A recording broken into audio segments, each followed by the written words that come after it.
नमस्कार दोस्तों, स्वागत है आपका हमारे YouTube channel target civil services में। तो दोस्तों आज है 23 नवंबर और मध्य प्रदेश के डेली करंट अफेयर में आज हम 21 नवंबर, 22 नवंबर और 23 नवंबर से रिलेटेड जितने भी करंट अफेयर होंगे तो उन पर डिस्कस करेंगे। दोस्तों लेक्चर ध्यान से देखिएगा। चलिए सबसे पहले हम डेज का रिवीजन कर ले तो 1 नवंबर को मनाया जाता है मध्य प्रदेश का स्थापना दिवस और इसी के साथ दोस्तों देखिए 1 नवंबर को 8 राज्यों का स्थापना दिवस मनाया जाता है। कौन कौन से?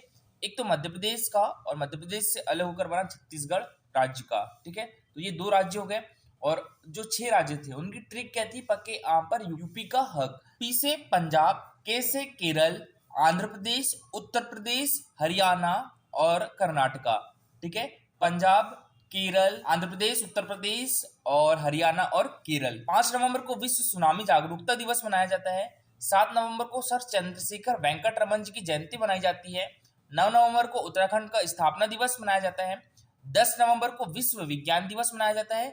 11 नवंबर को राष्ट्रीय शिक्षा दिवस मनाया जाता है दोस्तों। 12 नवंबर को विश्व निमोनिया दिवस मनाया जाता है। 14 नवंबर को राष्ट्रीय बाल दिवस मनाया जाता है। 15 नवंबर को जनजातीय गौरव दिवस मनाया जाता है। 17 नवंबर को अंतर्राष्ट्रीय छात्र एकजुटता दिवस कब मनाया जाता है? 17 नवंबर को। और दोस्तों यहाँ बात करें हम अंतर्राष्ट्रीय छात्र दिवस की तो ये 15 अक्टूबर को मनाया जाता है। हमारे देश के पूर्व राष्ट्रपति डॉक्टर एपीजे अब्दुल कलाम जी की जयंती पर मनाया जाता है अंतर्राष्ट्रीय छात्र दिवस। 18 नवंबर को विश्व दर्शन दिवस मनाया जाता है। 19 नवंबर को विश्व शौचालय दिवस और विश्व पुरुष दिवस मनाया जाता है। ठीक है, विश्व शौचालय दिवस और विश्व पुरुष दिवस कब मनाया जाता है? 19 नवंबर को। और देखिए दोस्तों 20 नवंबर को मनाया जाता है विश्व बाल दिवस। तो विश्व बाल दिवस को पहली बार 1954 में सार्वभौमिक बाल दिवस के रूप में मनाया गया था और प्रत्येक वर्ष 20 नवंबर को यह मनाया जाता है। अच्छा, हमारे देश में राष्ट्रीय बाल दिवस कब मनाया जाता है? 14 नवंबर को। ठीक है, और विश्व बाल दिवस कब मनाया जाता है दोस्तों? 20 नवंबर को। और 1989 की वह तारीख भी है जब संयुक्त राष्ट्र महासभा ने बाल अधिकारों पर कन्वेंशन को अपनाया था। ठीक है, और विश्व बाल दिवस हम सभी को बच्चे के अधिकारों की वकालत करने और उन्हें बढ़ावा देने के लिए प्रेरित करता है। और इस साल संयुक्त राष्ट्र ने हर बच्चे के लिए बेहतर भविष्य थीम रखी है। तो दोस्तों 20 नवंबर विश्व बाल दिवस 2021 की थीम क्या है? हर बच्चे के लिए बेहतर भविष्य। और देखिए दोस्तों ये है हमारा Telegram channel target civil services. तो इस पर डेली 20 क्वेश्चन का क्विज होता है। 15 क्वेश्चन जो रहते हैं वो मध्य प्रदेश जीके से रहते हैं जो कि प्रीवियस ईयर एग्जाम में पूछे जा चुके हैं और एग्जाम पर्सपेक्टिव से भी इंपॉर्टेंट होते हैं। और दोस्तों 5 क्वेश्चन जो है मध्य प्रदेश करंट अफेयर से होते हैं। तो इस टाइप से इसका रिजल्ट निकलता है दोस्तों। और देखिए अभी कुछ दिनों से क्विज नहीं हुआ था तो आज से रेगुलर आपका क्विज होगा। ठीक है, तो आप इस क्विज में पार्टिसिपेट कर सकते हो। टेलीग्राम चैनल की लिंक आपको हमारे वीडियो के डिस्क्रिप्शन बॉक्स में मिल जाएगी। और जिनकी लिंक ओपन नहीं हो रही है तो वो इंस्टाग्राम पर डायरेक्ट मैसेज कर दीजिएगा, तो उनको मैं लिंक सेंड कर दूंगा। तो सबसे पहले हमने जो कल करंट अफेयर पढ़े थे उसका रिवीजन कर लेते हैं, उसके बाद स्टार्ट करेंगे हम आज की करंट अफेयर। तो कल के करंट अफेयर में पहला क्वेश्चन था हमारा, मध्य प्रदेश का पहला स्कूबा डाइविंग स्कूल कहाँ खुलेगा ओमकारेश्वर में। तो इसका आंसर क्या हो जाएगा दोस्तों? Option number B, Omkareshwar. ठीक है, अच्छा ओमकारेश्वर किस डिस्ट्रिक्ट में आता है दोस्तों? खंडवा डिस्ट्रिक्ट में आता है। बेड़ाघाट किस डिस्ट्रिक्ट में आता है? जबलपुर डिस्ट्रिक्ट में आता है। अमरकंटक किस डिस्ट्रिक्ट में आता है? तो ये अनूपपुर डिस्ट्रिक्ट में आता है। ठीक है, और अमरकंटक से ही वो महत्वपूर्ण नदियां निकलती कौन कौन सी? एक तो नर्मदा नदी और एक निकलती है सोन नदी। दोस्तों बात करें हम यहाँ पर नर्मदा नदी की तो इसकी लंबाई कितनी है? 13-12 किलोमीटर है, यानी 1312 किलोमीटर है। मध्य प्रदेश में इसकी लंबाई कितनी है? तो ये 1077 किलोमीटर है। और ओमकारेश्वर भी किस नदी के किनारे है दोस्तों? तो ये भी नर्मदा नदी के किनारे है। और भेड़ाघाट भी किस नदी पर है दोस्तों? तो ये भी नर्मदा नदी पर है। तो हमारे देश में जितने भी लैंडलॉक स्टेट्स है तो वहां पर स्कूबा डाइविंग की व्यवस्था नहीं है। मध्य प्रदेश पहला ऐसा लैंडलॉक स्टेट है जहां पर स्कूबा डाइविंग स्टार्ट की जाएगी। नेक्स्ट क्वेश्चन है हमारा, मुख्यमंत्री शिवराज सिंह चौहान जी के द्वारा 20 नवंबर को हनुवंतिया जल महोत्सव का शुभारंभ किस जिले में किया गया है दोस्तों? तो ये किया गया है खंडवा डिस्ट्रिक्ट में। तो इसका आंसर क्या हो जाएगा? Option number A, Khandwa district. और दोस्तों ये जल महोत्सव का कौन सा संस्करण है? तो ये 6वां संस्करण है। इसकी शुरुआत कब से हुई थी? 2015-16 से इसकी शुरुआत की गई थी दोस्तों। और हनुवंतिया टापू किस डिस्ट्रिक्ट में आता है? तो ये खंडवा डिस्ट्रिक्ट में आता है। और हनुवंतिया टापू किस बांध पर स्थित है दोस्तों? तो ये इंदिरा सागर बांध पर स्थित है। जल महोत्सव को वर्ष 2017 में भारत सरकार के पर्यटन मंत्रालय द्वारा सबसे अनोखी और अद्वितीय नवीन पर्यटन उत्पाद वर्ष 2015 के लिए नेशनल टूरिज्म अवार्ड से भी सम्मानित किया जा चुका है। मोस्ट इंपोर्टेंट याद रखिएगा, भारत सरकार के द्वारा वर्ष 2015-16 में जो हनुमंतिया टापू है, इसको नेशनल टूरिज्म अवार्ड से भी सम्मानित किया जा चुका है। नेक्स्ट क्वेश्चन है हमारा, संस्कृति मंत्री सुश्री उषा ठाकुर ने महेश्वर किस डिस्ट्रिक्ट में आता है दोस्तों? तो ये खरगोन डिस्ट्रिक्ट में आता है। ठीक है, शायद मैंने कल खंडवा डिस्ट्रिक्ट बोल दिया था, महेश्वर खरगोन डिस्ट्रिक्ट में आता है। तो महेश्वर में नर्मदा नदी के तट पर 28वें निमाड़ उत्सव का शुभारंभ कब किया गया है दोस्तों? तो ये किया गया है 19 नवंबर को। तो इसका आंसर क्या होगा? Option number D. ठीक है, और ये निमाड़ उत्सव का कौन सा संस्करण है दोस्तों? 28वां संस्करण है। और दोस्तों यह उत्सव किसके द्वारा आयोजित किया गया है? तो यह उत्सव जनजातीय लोक कला एवं बोली विकास अकादमी और जिला प्रशासन खरगोन के द्वारा आयोजित किया गया है। नेक्स्ट क्वेश्चन था दोस्तों हमारा, भारत सरकार के जल शक्ति मंत्रालय के द्वारा राष्ट्रीय जल जीवन मिशन में मध्य प्रदेश को सेकंड ट्रेंच में कितने रुपए आवंटित किए गए दोस्तों? तो ये 1279 करोड़ रुपए। तो इसका आंसर क्या हो जाएगा? Option number B. ठीक है, 1280 करोड़ रुपए। और देखिए बात करें हम यहाँ पर राष्ट्रीय जल जीवन मिशन की, तो इसकी शुरुआत कब से हुई थी? ये हुई थी 15 अगस्त 2019 से। ठीक है, और इसमें लक्ष्य रखा गया है 2024 तक हर घर जल। ठीक है, और हमारे मध्य प्रदेश सरकार के द्वारा इसका लक्ष्य कब तक रखा गया है? 2023 तक रखा गया है। नेक्स्ट क्वेश्चन है हमारा, मध्य प्रदेश का कौन सा जिला लगातार 5वीं बार देश का सबसे स्वच्छ शहर बन गया है दोस्तों? तो ये हमारा इंदौर। ठीक है, और भोपाल की रैंक क्या रही है दोस्तों? तो ये रही है 7वें नंबर पर रहा है भोपाल। और देखिए मार्च 2021 में इंदौर को देश के म्यूनिसिपल परफॉर्मेंस इंडेक्स में भी पहली रैंक मिली थी। वह ease of doing living index में कौन सा स्थान प्राप्त हुआ था? 90वां स्थान प्राप्त हुआ था। क्वेश्चन था हमारा, किस जिले के सालरिया गौ अभ्यारण्य को देश के आदर्श के रूप में विकसित कर सबसे अच्छा गौ अभ्यारण्य बनाया जाएगा दोस्तों? तो ये किस डिस्ट्रिक्ट में है सालरिया गौ अभ्यारण्य? ये है हमारे मध्य प्रदेश के आगर मालवा डिस्ट्रिक्ट में। तो इसका आंसर क्या हो गया था? Option number D. और देखिए दोस्तों विश्व का पहला गौ अभ्यारण्य कहाँ पर है? तो वो भी हमारे मध्य प्रदेश के आगर मालवा डिस्ट्रिक्ट में स्थित है। गौ कैबिनेट गठन करने वाला प्रथम राज्य कौन सा है? तो वो भी हमारा मध्य प्रदेश है। अगर हम यहाँ पर आगर मालवा की, तो आगर मालवा हमारे मध्य प्रदेश का 51वां डिस्ट्रिक्ट है। किस जिले से अलग होकर बना था? तो ये शाजापुर जिले से अलग होकर बना था। कब बना था? 2013 में बना था। ठीक है, और बात करें हमारे मध्य प्रदेश का 52वां डिस्ट्रिक्ट कौन सा था? तो वो निवाड़ी था। किस जिले से अलग होकर बना था? टीकमगढ़ डिस्ट्रिक्ट से अलग होकर बना था। कब बना था? 2018 में बना था। चलिए दोस्तों अब स्टार्ट करते हैं हम आज के करंट अफेयर। तो आज के करंट अफेयर में पहला क्वेश्चन है हमारा, हाल ही में child rights observatory Madhya Pradesh के कैलेंडर का विमोचन किसने किया है दोस्तों? तो ये किया है हमारे मध्य प्रदेश के मुख्यमंत्री शिवराज सिंह चौहान ने। तो इसका आंसर क्या हो जाएगा? Option number C, Shivraj Singh Chouhan. Girish Gautam हमारे मध्य प्रदेश विधानसभा के अध्यक्ष है दोस्तों। और हमारे मध्य प्रदेश विधानसभा के प्रथम अध्यक्ष कौन थे? तो वो थे कुंजीलाल दुबे। मंगूभाई पटेल हमारे मध्य प्रदेश के राज्यपाल है। हमारे मध्य प्रदेश के प्रथम राज्यपाल कौन थे दोस्तों? तो वो थे पट्टाभी सीताराम मैया। कुमार मलिमत हमारे मध्य प्रदेश हाईकोर्ट के मुख्य न्यायाधीश है दोस्तों। और हमारे मध्य प्रदेश हाईकोर्ट के पहले मुख्य न्यायाधीश कौन थे? तो वो थे मोहम्मद हिदायतुल्ला। और दोस्तों मोहम्मद हिदायतुल्ला एकमात्र ऐसे व्यक्ति है जो सुप्रीम कोर्ट के मुख्य न्यायाधीश और कार्यवाहक उपराष्ट्रपति और कार्यवाहक राष्ट्रपति भी रह चुके हैं। तो देखिए मुख्यमंत्री शिवराज सिंह चौहान जी के द्वारा विश्व बाल दिवस ये कब मनाया जाता है? 20 नवंबर को मनाया जाता है। तो इसके अवसर पर child rights observatory Madhya Pradesh द्वारा बच्चों की बनाई गई पेंटिंग्स पर विकसित 2022 के कैलेंडर का किया है। और संयुक्त राष्ट्र के बाल अधिकार सम्मेलन की याद में 20 नवंबर को विश्व बाल दिवस के रूप में मनाया जाता है। यूनिसेफ की फुल फॉर्म क्या होती है दोस्तों? United Nation Children's Fund. इसकी स्थापना 1946 में की गई थी। इसका headquarter New York United State of America में है। और इसके अभी हेड कौन है दोस्तों? तो ये हेनरिटा एच फोरे है। ठीक है, तो यूनिसेफ के सहयोग से child rights observatory Madhya Pradesh बाल अधिकारों को बढ़ावा देने और उसके संरक्षण के लिए 2007 से कार्य कर रही है। मुख्यमंत्री निवास पर आयोजित कार्यक्रम में यूनिसेफ की मध्य प्रदेश चीफ सुश्री मार्गरेट ग्वाड़ा, चाइल्ड राइट्स ऑब्जर्वेटरी की अध्यक्ष श्रीमती निर्मला बूच, संस्था की सचिव डॉक्टर श्रीमती शीला भांबल सहित लगभग 16 बाल चित्रकार भी उपस्थित रहे। यूनिसेफ की मध्य प्रदेश चीफ सुश्री मार्गरेट ग्वाड़ा ने मुख्यमंत्री शिवराज सिंह चौहान द्वारा महिला सशक्तिकरण और विशेष रूप से बालिकाओं की शिक्षा और स्वास्थ्य के लिए चलाई जा रही योजनाओं तथा 100% टीकाकरण के लिए जारी प्रयासों की सराहना की है। श्री ग्वाड़ा ने कहा है कि हमारे मध्य प्रदेश में सामाजिक सुरक्षा के लिए विकसित की गई व्यवस्था भी प्रभावी है। और यूनिसेफ तथा चाइल्ड राइट्स ऑब्जर्वेटरी ने मध्य प्रदेश के 25 जिलों के बच्चों की वर्कशॉप कर यह कैलेंडर विकसित किया है। कैलेंडर में इन्हीं बच्चों द्वारा निर्मित चित्र है। और देखिए यह कैलेंडर चिल्ड्रंस फर्स्ट नाम से संयोजित किया गया है। नेक्स्ट क्वेश्चन है हमारा, हेमंत स्मृति कविता सम्मान 2021 से किसे सम्मानित किया जाएगा दोस्तों? तो ये किया जाएगा श्री अंबर पांडेय को। तो इसका आंसर क्या हो जाएगा? ऑप्शन नंबर ए, श्री अंबर पांडेय। और इनका संबंध हमारे मध्य प्रदेश के किस जिले से है दोस्तों? भोपाल डिस्ट्रिक्ट के है श्री अंबर पांडेय, और इनको हेमंत स्मृति कविता सम्मान 2021 से सम्मानित किया जाएगा। किस कविता के लिए सम्मानित किया जाएगा? कोलाहल की कविता के लिए सम्मानित किया जाएगा। तो देखिए वर्ष 2021 का हेमंत स्मृति कविता सम्मान युवा कवि अंबर पांडेय को दिया जाएगा, और यह सम्मान उनकी कविता संग्रह कोलाहल कविताएं के लिए 30 जनवरी 2022 को आयोजित समारोह में प्रदान किया जाएगा। हेमंत फाउंडेशन की संस्थापक सचिव प्रमिला वर्मा ने बताया है कि हेमंत फाउंडेशन 20 वर्षों से साहित्य की सेवा में सक्रिय है, और वह साहित्य से जुड़े लोगों को समय समय पर सम्मानित भी करता है। नेक्स्ट क्वेश्चन है हमारा, मध्य प्रदेश में टाटिया भील का बलिदान दिवस 4 दिसंबर को पाताल पानी में मनाया जाएगा। यह किस जिले में स्थित है दोस्तों? तो यह हमारे मध्य प्रदेश के छिंदवाड़ा डिस्ट्रिक्ट में स्थित है।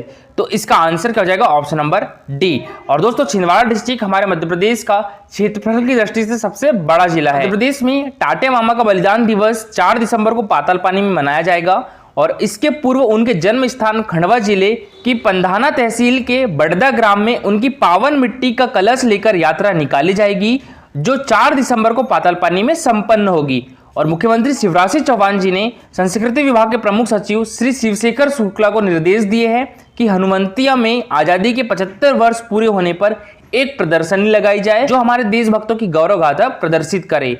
और मुख्यमंत्री शिवराज सिंह चौहान ने वन मंत्री विजय शाह की मांग पर चारखेड़ा में बर्ड वॉच सेंटर तथा नाइट सफारी शुरू करने के निर्देश भी दिए हैं। नेक्स्ट क्वेश्चन था हमारा, मध्य प्रदेश में कोविड-19 वैक्सीन लगाने का आंकड़ा 8 करोड़ कब पूर्ण किया है दोस्तों?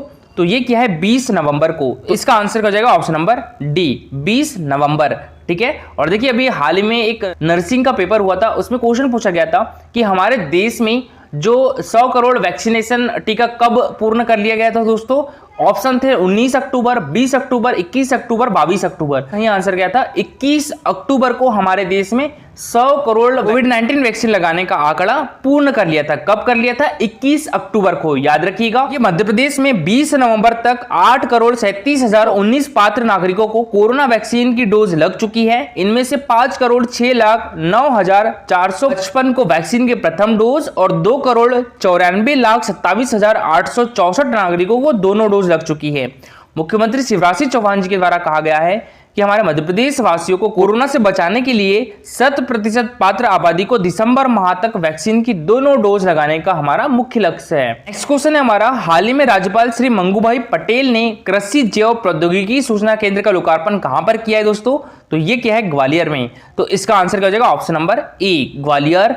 तो देखिए राज्यपाल श्री मंगूभाई पटेल ने ग्वालियर में राजमाता विजयाराजे सिंधिया कृषि विश्वविद्यालय में नवनिर्मित कृषि जैव प्रौद्योगिकी सूचना केंद्र का लोकार्पण किया, और लोकार्पण अवसर पर किसान कल्याण एवं कृषि विकास मंत्री श्री कमल पटेल भी उपस्थित थे। और कृषि जैव प्रौद्योगिकी केंद्र का निर्माण भारतीय कृषि अनुसंधान परिषद द्वारा उपलब्ध कराई गई धनराशि से किया गया है। बात करें यहाँ पर भारतीय कृषि अनुसंधान परिषद यानी Indian council of agriculture research की, तो इसकी स्थापना कब हुई थी? 16 जुलाई 1929 को हुई थी। ठीक है। और इसके अभी डायरेक्टर कौन है दोस्तों?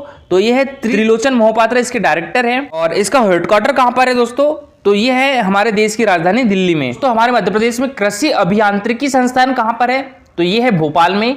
और राष्ट्रीय सोयाबीन अनुसंधान केंद्र कहां पर है? इंदौर में है। और कृषि अभियांत्रिकी महाविद्यालय कहां पर है? जबलपुर डिस्ट्रिक्ट में है। चावल अनुसंधान केंद्र बड़वानी में है। कपास अनुसंधान केंद्र कहां पर है? खरगोन डिस्ट्रिक्ट में है। राष्ट्रीय अंगूर अनुसंधान केंद्र कहां पर है? तो ये रतलाम डिस्ट्रिक्ट में है। ये एशिया का सबसे बड़ा सोयाबीन कारखाना कहां पर है? तो ये उज्जैन डिस्ट्रिक्ट में है। नेक्स्ट क्वेश्चन है हमारा, स्वच्छ सर्वेक्षण पुरस्कार 2021 में भोपाल को कौन सा स्थान प्राप्त हुआ है दोस्तों? 7वां स्थान प्राप्त हुआ है। ठीक है। तो इसका आंसर क्या हो जाएगा? ऑप्शन नंबर सी, 7वां। तो देखिए स्वच्छ सर्वेक्षण 2021 में मध्य प्रदेश के इंदौर शहर एक बार फिर देश भर में अव्वल आया है। वर्ष 2017 से इंदौर देश भर में नंबर 1 पर आ रहा है, और इस बार इंदौर ने सफाई का पंच लगा दिया है। और सफाई मित्र सुरक्षा चैलेंज में भी इंदौर अव्वल रहा है दोस्तों, और इसमें 12 करोड़ रुपए का पुरस्कार मिला है। और राज्य कैटेगरी में मध्य प्रदेश को 3रा स्थान प्राप्त हुआ है। और हमारे देश में प्रथम स्थान किस राज्य को प्राप्त हुआ है स्वच्छ सर्वेक्षण 2021 में? तो वो छत्तीसगढ़ को प्राप्त हुआ है। और छत्तीसगढ़ हमारे मध्य प्रदेश से अलग होकर कब बना था? तो ये बना था 1 नवंबर 2000 को। ठीक है। मध्य प्रदेश को कुल 35 अवार्ड मिले हैं। 10 लाख से ज्यादा आबादी वाले टॉप 20 शहरों में मध्य प्रदेश के 4 बड़े शहर शामिल हैं। कौन कौन से? एक तो इंदौर जो कि पहले नंबर पर है, भोपाल 7वें नंबर पर है, ग्वालियर 15वें नंबर पर है और जबलपुर 20वें नंबर पर है। जबलपुर में हमारे मध्य प्रदेश का हाई कोर्ट है, ठीक है। और देखिए मध्य प्रदेश हाईकोर्ट की 2 खंडपीठें हैं, वो कहाँ कहाँ पर है? एक ग्वालियर में है और एक इंदौर में है, ठीक है। इनकी स्थापना 1968 को हुई थी। 1 लाख तक की आबादी में उज्जैन को 5वां नंबर मिला है। 1 लाख की आबादी वाले शहर में देवास को 6वां स्थान प्राप्त हुआ है। बेस्ट सेल्फ सस्टेनेबल कैपिटल का खिताब भी मिला है भोपाल को, और यह रैंकिंग और अवार्ड पिछले साल भी मिले थे भोपाल को, और इसके लिए भोपाल नगर निगम को 3 करोड़ रुपए मिलेंगे। नेक्स्ट क्वेश्चन है हमारा 3 लाख से कम जनसंख्या वाले शहरों में, ठीक है, 3 लाख से कम जनसंख्या वाले शहरों में सफाई मित्र सुरक्षा चैलेंज में देश में कौन सा जिला पहले नंबर पर आया है? तो ये आया है देवास जिला। तो इसका आंसर हो जाएगा दोस्तों ऑप्शन नंबर ए, देवास जिला 3 लाख से कम जनसंख्या वाले शहरों में सफाई मित्र सुरक्षा चैलेंज में देश में पहले नंबर पर आया है। तो देखिए ये है पूरी लिस्ट, हमारे कौन से डिस्ट्रिक्ट को कौन सा अवार्ड दिया गया है स्वच्छ सर्वेक्षण 2021 में। नेक्स्ट क्वेश्चन है हमारा, हाल ही में बैगा योजना का डिजिटल शुभारंभ किसने किया है दोस्तों? तो ये किया है हमारे मध्य प्रदेश के मुख्यमंत्री शिवराज सिंह चौहान ने।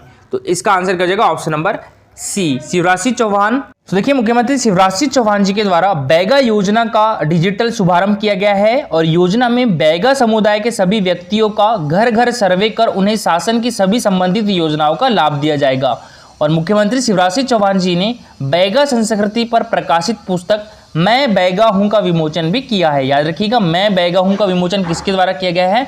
मुख्यमंत्री शिवराज सिंह चौहान जी के द्वारा। दोस्तों हमारे देश की सबसे बड़ी जनजाति कौन सी है? गोंड जनजाति। और हमारे मध्य प्रदेश की सबसे बड़ी जनजाति कौन सी है? भील जनजाति है, ठीक है। मध्य प्रदेश की सबसे बड़ी जनजाति भील जनजाति है, और हमारे देश की सबसे बड़ी जनजाति कौन सी है? गोंड जनजाति है। और दोस्तों मध्य प्रदेश की 3 पिछड़ी जनजाति कौन कौन सी है? एक तो बैगा है, सहारिया है, भारिया है।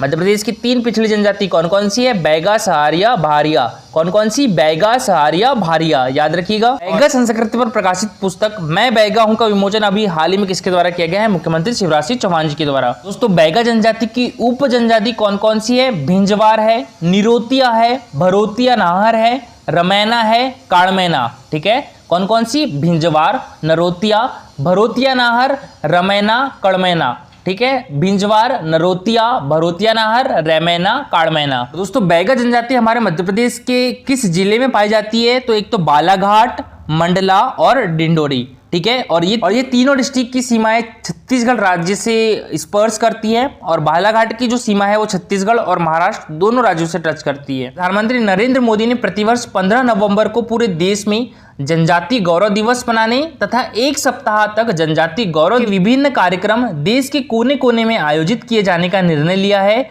और भोपाल से इस अभियान की शुरुआत हुई थी, और मंडला में जनजातीय गौरव दिवस सप्ताह का समापन हुआ है। ये मुख्यमंत्री शिवराज सिंह चौहान जी के द्वारा कहा गया है कि मंडला में मेडिकल कॉलेज खोला जाएगा। इसका नाम क्या रखा जाएगा? राजा हृदय शाह मेडिकल कॉलेज, ठीक है। प्राथमिक स्वास्थ्य केंद्र मानपुर का नाम टाटिया भील स्वास्थ्य केंद्र होगा। पातालपानी स्थित टाटिया भील मंदिर का जीर्णोद्धार किया जाएगा।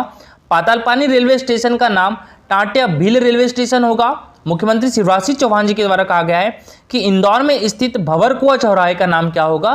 टाटिया भील चौराहा होगा, ठीक है। इसी प्रकार इंदौर में MR10 बस स्टैंड का नाम भी टाटिया भील बस स्टैंड किया जाएगा। और मंडला में कंप्यूटर कौशल केंद्र सह पुस्तकालय का नाम राजा शंकर शाह रघुनाथ शाह पुस्तकालय होगा। और महिला पॉलिटेक्निक कॉलेज मंडला का नाम भी रानी फूल कंवर पॉलिटेक्निक कॉलेज होगा। और मंडला जिले में जनजातीय वर्ग को आय बढ़ाने के लिए 1 लाख बांस के पौधे प्रदान किए जाएंगे। दोस्तों देखिए इंडियन रॉबिनहुड किसे कहा जाता है? तो ये भी टाटिया भील को कहा जाता है। इनका जो जन्म है 1842 को हमारे मध्य प्रदेश के खंडवा डिस्ट्रिक्ट में हुआ था, और इनकी मृत्यु 1890 में कहां पर हो गई थी? जबलपुर डिस्ट्रिक्ट में हुई थी। नेक्स्ट क्वेश्चन है हमारा, हाल ही में भारत सरकार के द्वारा मध्य प्रदेश के किस जिले को उत्कृष्ट मछली पालन के लिए पुरस्कृत किया गया है दोस्तों? तो ये बालाघाट डिस्ट्रिक्ट को किया गया है। तो इसका आंसर हो जाएगा ऑप्शन नंबर डी, उत्कृष्ट मछली पालन के लिए किस जिले को पुरस्कृत किया गया है भारत सरकार के द्वारा? बालाघाट डिस्ट्रिक्ट को। भारत सरकार के द्वारा हमारे मध्य प्रदेश के बालाघाट डिस्ट्रिक्ट को उत्कृष्ट मछली पालन के लिए पुरस्कृत किया गया है। विश्व मत्स्यिकी दिवस 21 नवंबर को केंद्रीय मत्स्य पालन, पशुपालन और डेयरी विभाग के मंत्री श्री पुरुषोत्तम रुपाला और राज्य मंत्री श्री एल मुरुगन ने भुवनेश्वर जो कि उड़ीसा में है, तो यहाँ पर आयोजित एक कार्यक्रम में बालाघाट जिले को पुरस्कृत किया है। मत्स्य उद्योग के संचालक श्री भरत सिंह और उप संचालक श्रीमती शशि प्रभा ध्रुवे ने यह पुरस्कार प्राप्त किया है और पुरस्कार स्वरूप जिले को 3 लाख रुपए और मोमेंट प्रदान किया गया है। क्वेश्चन है हमारा, मध्य प्रदेश के किन 2 बड़े नगरों में पुलिस कमिश्नर सिस्टम प्रारंभ होगा दोस्तों? तो ये होगा हमारे मध्य प्रदेश की राजधानी भोपाल में और हमारे मध्य प्रदेश की आर्थिक एवं औद्योगिक राजधानी इंदौर में। तो इसका आंसर क्या हो जाएगा? ऑप्शन नंबर बी, भोपाल और इंदौर दोनों मध्य प्रदेश के 2 बड़े नगरों में, एक तो भोपाल में और एक इंदौर में पुलिस कमिश्नर सिस्टम लागू होगा। और मध्य प्रदेश की राजधानी भोपाल, देश का स्वच्छतम शहर और हमारे मध्य प्रदेश की व्यावसायिक राजधानी इंदौर में बढ़ती जनसंख्या, भौगोलिक विस्तार और तकनीकी के कारण उत्पन्न हुई कानून व्यवस्था संबंधी आवश्यकताओं को देखते हुए यह निर्णय लिया गया है। और शहरी जनसंख्या तेजी से बढ़ रही है, भौगोलिक दृष्टि से भी महानगरों का विस्तार हो रहा है, इसलिए कानून और व्यवस्था की कुछ नई समस्याएं पैदा हो रही है और उनके समाधान और अपराधियों पर नियंत्रण के लिए 2 नगरों में पुलिस आयुक्त प्रणाली लागू करने का फैसला लिया गया है। देखिए दोस्तों, कल का हमारा क्वेश्चन था प्रधानमंत्री स्वनिधि योजना 2021-22 में मध्य प्रदेश कौन से स्थान पर रहा है? तो मध्य प्रदेश रहा है प्रथम स्थान पर। तो इसका आंसर क्या हो जाएगा? ऑप्शन नंबर ए, प्रथम स्थान पर। और कल का जो आंसर है सभी लोगों ने बहुत अच्छा किया था और जो सबसे अच्छा आंसर किया था रोहित विश्वकर्मा और कैलाश विश्वकर्मा दोनों ने। देखिए इनके द्वारा बताया गया था प्रधानमंत्री स्वनिधि योजना 2021-22 में मध्य प्रदेश प्रथम स्थान पर है। इस योजना की शुरुआत जून 2020 में हुई थी और इसका उद्देश्य क्या था दोस्तों? योजना का मुख्य उद्देश्य है स्ट्रीट वेंडर्स को स्वरोजगार, स्वावलंबन और स्वाभिमान प्रदान करना है। और हमारे मध्य प्रदेश आयुष्मान भारत योजना के क्रियान्वयन में भी प्रथम स्थान पर है। इस योजना की शुरुआत जो है सितंबर 2018 में हुई थी और इस योजना के तहत प्रति परिवार को प्रतिवर्ष के लिए 5 लाख रुपए का बीमा कवर दिया जाता है। स्वामित्व योजना के क्रियान्वयन में भी हमारा मध्य प्रदेश प्रथम स्थान पर है। इस योजना की शुरुआत जो है अक्टूबर 2020 में हुई थी और इस योजना के तहत ग्रामीण क्षेत्र के आबादी एरिया में निवासरत ऐसे लोग जिनके पास मालिकाना दस्तावेज नहीं है और न ही उनके राजस्व रिकॉर्ड में उल्लेख है, तो इनको जमीन का मालिकाना हक दिया जाएगा। और दोस्तों, प्रधानमंत्री मातृ वंदना योजना के क्रियान्वयन में भी हमारा मध्य प्रदेश प्रथम स्थान पर है। इस योजना की शुरुआत 2010 में हुई थी। उस टाइम इसका नाम क्या था दोस्तों? इंदिरा गांधी मातृत्व सहयोग योजना। बाद में इसका नाम चेंज करके 2017 में क्या कर दिया गया था? प्रधानमंत्री मातृ वंदना योजना। तो एनीमिया मुक्त भारत अभियान में भी हमारा मध्य प्रदेश प्रथम स्थान पर है। दोस्तों, आज के लिए आपका क्वेश्चन है, कृषि विश्वविद्यालय कहाँ पर स्थित है हमारे मध्य प्रदेश में? भोपाल में, उज्जैन में, ग्वालियर में या जबलपुर में? तो दोस्तों, आज के लिए इतना ही। Thank you for watching this video.